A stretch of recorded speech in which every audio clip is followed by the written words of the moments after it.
মৌসুমী হয়ে আমার সঙ্গে কাজ করেছে। আমি অনিমেষ গোস্বামী, আমি গোস্বামী অ্যান্ড সানস একটি কোম্পানি, তার সিইও হিসেবে এই কোম্পানির জায়গা। হ্যালো, সোশ্যাল মিডিয়াতে দেখছি তুমি মানে একটা অন্য মেয়ে, মানে এত সুন্দর বুঝতে পারছি, কিন্তু তার সাথে কনস্ট্যান্ট প্রেম করে চলেছো। কনস্ট্যান্ট একটা জিনিস জিজ্ঞেস করছি, ময়দা মুখোটা কি মানে বুঝতে পারছি না আমি ঠিক। তুমি এইসব করছো, আমি বম্বেতে থেকে, তার মানে তুমি কতটা সন্দেহ আমাকে করো, আর তুমি নিজে কলকাতা থেকে কি করছো?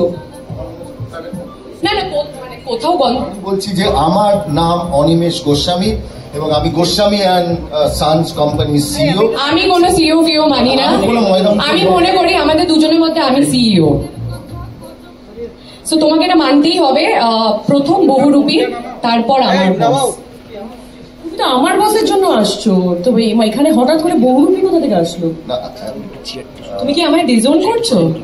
হ্যাঁ, তুমি আমাকে ডিজোন করছো। আগে তুমি না, আমি জানি না। দেখো, তোমরা সবাই জানো আগে বহুরূপী রিলিজ হয়েছে, তোমাদের সবার ভালোবাসা পেয়েছে। আমাদের ছবির কিছু একটা স্পেশাল ইভেন্ট আছে, সেটা নিয়ে একটু যদি কথা বলো। এবার আমার মনে হয় যেখানে একটা সমস্যা হয়েছে যে একই দিনে 9th মেতে বহুরূপীর ওয়ার্ল্ড ডিজিটাল প্রিমিয়ার হচ্ছে, আর 9th মেতে আমার বস এই সিনেমার থিয়েটারে রিলিজ করছে। কাজী এটা এমনই একটা ঘটনা হয়েছে, দুদিকে এইরকম একটা আক্রমণ শুরু হয়েছে। এটা তো তোমার ভালোই লাগছে, এরকম ভালোই লাগছে, এনাকে নিয়ে টানাটানি হচ্ছে, তো ভালো আক্রমণ কে না চায় বলো তো? না না, আমি বলছি যে এদিকে কবিতা লিখছে, এইদিকে আমার সাথে ডান্স করেছে, আমি বলছি এদিকে এখন তো এই ডান্সটাও ফেমাস। আমি বলছি আমার সঙ্গে এইদিকে রয়েছেন ঝিমলি, কৌশানী মুখার্জি। কৌশানী ইতিমধ্যেই তো মানে সবকিছুতে এই বছরটা তো পরপর যাচ্ছে দেখছি আপনার। সব বছর আমার। ও আচ্ছা আচ্ছা, আর কথা দিয়েছি আমি।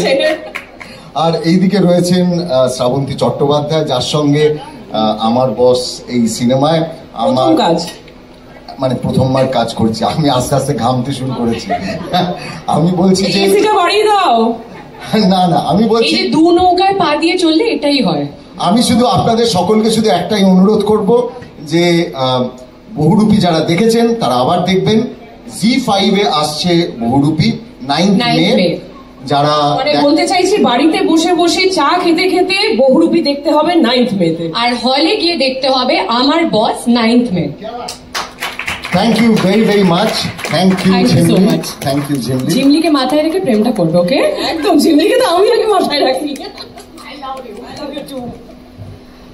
বাবা পটাকা। মা যেটাতেই টাচ করে সেটাই আমার কাছে গোল্ড মনে হয়, সোনা। হ্যাঁ, মানে এত সুন্দর, মানে খুব নর্মাল একটা সবজি রান্না করলেও সেটা আমার কাছে অমৃত লাগে। আর যেটা আমি শ্রুতির সাথে একমত, যেটা শ্রুতি বলেছে মায়ের মাখা, যে মায়ের প্লেট থেকে খাওয়া। আমার মা একজন ভেজিটেরিয়ান প্রপার, হ্যাঁ, কিন্তু মা যেটাই বানায় সেটা আমার ননভেজের থেকে অনেক বেশি বেটার লাগে খেতে, কারণ জাদু আছে, সত্যি কথা। আর নিরামিষ রান্নার একটা আলাদা মজা আছে, আর যারা নিরামিষ খায়, যারা নিরামিষাশী, তারা আরো বেশি ভালোবেসে রান্নাটা করে, স্পেশাল করার জন্য। হ্যাঁ, একদমই। তো মায়ের কথা কি বলবো, ভীষণ, মানে আমার সাথে এখন সবসময় ঝগড়া লাগে। মা অ্যাকচুয়ালি আমার কাছে আমার মেয়ে হয়ে গেছে, কারণ প্রচন্ড বাচ্চাদের মতো বায়না করে। তো সব মিলিয়ে মানে কি বলবো, শি ইজ মাই বস। বাবা মা দুজনেই, কারণ খুব ছোটবেলা থেকে যেহেতু আমি আমার জার্নি শুরু করেছি ইন্ডাস্ট্রিতে, তাদের অবদান ছাড়া আমি আজকে কাজ করতে পারতাম না। আর খুব ছোট বয়সে যেহেতু আমিও মা হয়েছি, 16-17 বছর বয়সে যেহেতু আমিও মা হয়েছি, আমার মা কিন্তু আমার বাচ্চাকে দেখেছে, তাই আমি কাজ করতে পেরেছি। অনেক ধন্যবাদ আজকে ব্যয়বহুল সময় থেকে কিছুটা সময় বের করে এখানে আসার জন্য। আজকের দিনটা খুব খুব স্পেশাল। আমাদের ছবি আমার বস বেরোতে আর জাস্ট 2 দিন বাকি। এই ছবিটা আমার উইন্ডোজের সাথে প্রথম অ্যাসোসিয়েশন, আমার শিবুদা নন্দিতাদির পরিচালনায় কাজ করা প্রথমবার। খুব খুব এক্সাইটেড। এবং coming back to your question, ঠিক কথাই বলেছে, আমরা সবাই কোথাও একটা গিয়ে মায়ের হাতের রান্নাকেই না আমরা কমফর্ট ফুড বলি। এবং যখন দিনের পর দিন ধরো শুটিং এর জন্য বাইরে বাইরে ঘুরছি বা প্রমোশনস এর জন্য আমরা ঘুরছি, তখন মায়ের হাতের ওই কমফর্টটা খুব মিস করি। আমার গো টু কমফর্ট ফুড হলো খিচুড়ি, খিচুড়ি, পাঁপড় আর ইলিশ মাছ ভাজা। এটা মায়ের হাতে স্পেশাল, খুব খুব মিস করি। ও হ্যাঁ, খিচুড়ির ওপর একটু গরম ঘি ছড়িয়ে দেওয়া, ঠিক আছে? সবার ভেতর থেকে আর এবং বিশাল বিশাল ধন্যবাদ উইন্ডোজকে, এত জাঁক জমক করে একটি ছবির মিউজিক লঞ্চ হচ্ছে এবং আপনারা এখানে সবাই উপস্থিত, আমার মিডিয়া বন্ধুরা, আমার বসের গোটা টিম, সবার জন্য একটা জোরে হাততালি হলে খুব ভালো লাগবে। আমাদের খুব ভাগ্য যে আমাদের সামান্য এই গানগুলোকে একটা ছবিতে যখন সেই গানগুলো পড়ে, তার অভিনেতা অভিনেত্রীরা, তার গল্প, সেই গানগুলোকে এমন একটা জায়গায় নিয়ে যায় যে গানগুলোর আয়ু বেড়ে যায় এবং গানগুলোর গুরুত্ব বেড়ে যায়। এবং তাই জন্যেই উইন্ডোজ বিখ্যাত। উইন্ডোজ বরাবরই ভালো গান দিয়ে এসেছে। আমার ভাগ্য ভালো যে এবার আমি 4টে গানই করতে পেরেছি ছবিতে। ইউজুয়ালি আমার কপালে 1টা বা 2টো পড়ে। সুতরাং শিবুদা, নন্দিতাদিকে অনেক অনেক ধন্যবাদ। 3টে গান তো মানে শুনে ফেলেছেন, দেখে ফেলেছেন। ও আরেকটি গান আছে লুকানো আছে, সেটা আজকে রিলিজ করেছে। আমাকে বলতে পারো আমরা আজকে শুনবো? আচ্ছা, আমি জেনে নিলাম যে বলতে পারি কিনা। হ্যাঁ, পরের গানটা যেটা শান গেয়েছে, গানটার নাম আমি আছি, এবং সেটাই মা ছেলের সম্পর্ক শুধু নয়, এবং যারা যারা চরিত্র আছে প্রত্যেকের বাড়ির সঙ্গে যে সম্পর্কটা, সেটা ফুটিয়ে তোলে সেই গানটা। আশা করি আজকে আপনারা শুনবেন সেই গানটা। এবং তুমি যে গানটার কথা বললে, যেটা আমরা শুনবো, সেখানেও মা আর ছেলের সম্পর্কের কথা আছে। অনেক কথাই শেয়ার করার যায়, কিন্তু সময় অল্প। আমার অত্যন্ত অত্যন্ত কাছের মানুষ আমার মা, সেটা নতুন করে বলার কিছু নেই। এবং মায়ের রান্না আমি ছোট থেকে খেয়ে আসছি, এবং এখনো যাই খাই সবকিছুর সঙ্গে একটা তুলনা হয়ে যাওয়ার চান্স থাকেই, যে মায়ের মতন কি হলো সেই রান্নাটা।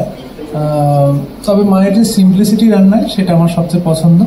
এবং অত সুন্দর স্বাদ আমি কোনো 5 তারা হোটেলে খেয়েও পাই না। তোমাকে কোথাও দেখেছি, কোথায় দেখেছি যেন, তুমি এগিয়ে আসছো আমার দিকে কেন? তোমাকে কোথাও দেখেছি, কোথায় দেখেছি যেন, তুমি এগিয়ে আসছো আমার দিকে কেন? তোমার চল মাটিতে লুটোয় ঘন নীল মায়া চোখে, এক ছোটে আমি পালাতে চাইছি ছেলে মানুষের ঝোঁকে।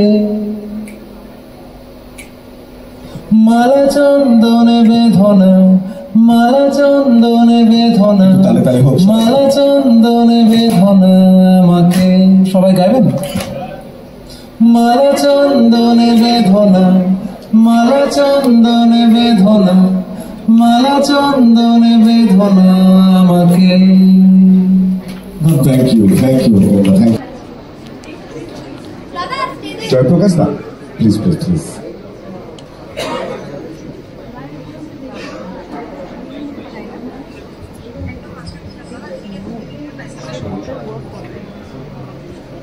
Thank you তরুণদা।